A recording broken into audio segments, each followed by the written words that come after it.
name is StartLoving, and my occupation is your brother.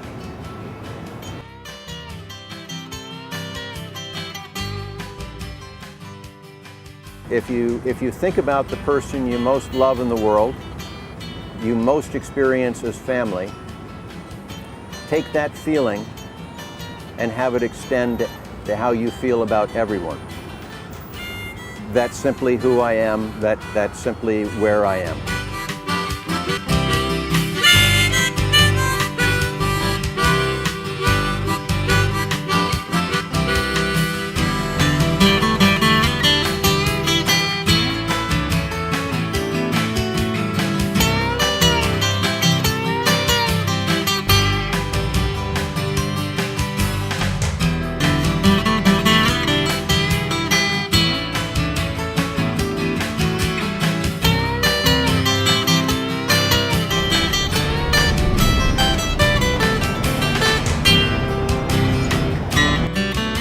I had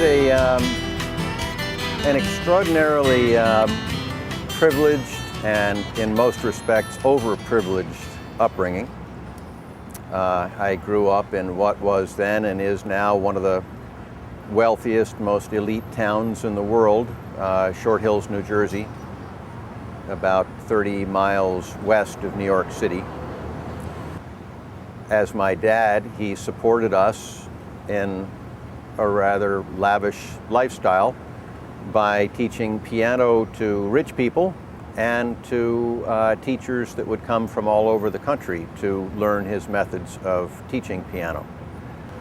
When television first came out, he had among the first television programs out of New York City, NBC, I think. He was followed by a fellow by the name of Yul Brynner. The fact that my dad brought us up in this elite area, but at the same time wasn't of it himself, in the sense that he lived to work, he lived to serve, he lived to provide for his family. He was and is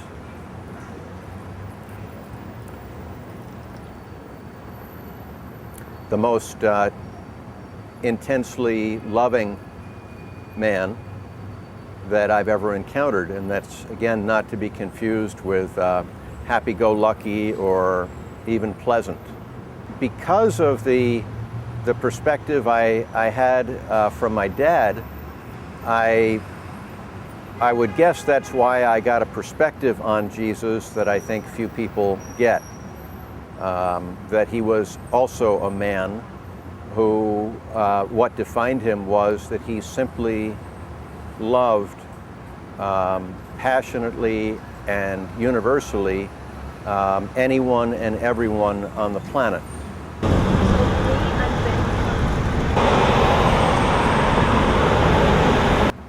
A central way I understand my journey is I spent roughly 30 years trying to prove to myself that a joyful life could be found along the lines of the rules that society teaches us.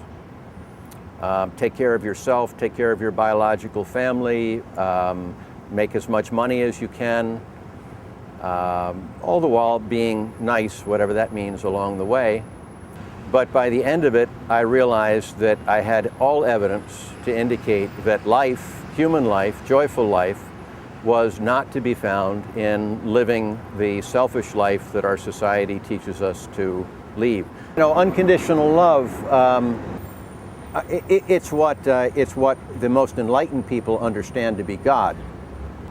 And as it became acute enough, I realized it was a realm that we can choose to inhabit. And I do inhabit every waking moment. I'm never outside of that realm of universal love. And it is both the only hope for humanity, and it is heaven itself for the practitioner.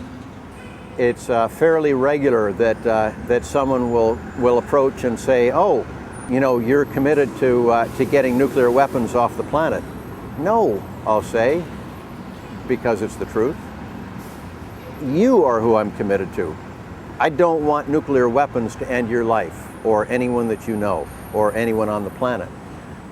It's love by whatever name, understood in whatever way. It's universal love that not only can cause this kind of work that I'm doing that looks like such horrible sacrifice and doesn't feel like anything of the sort, but it's love that's powerful enough to do that.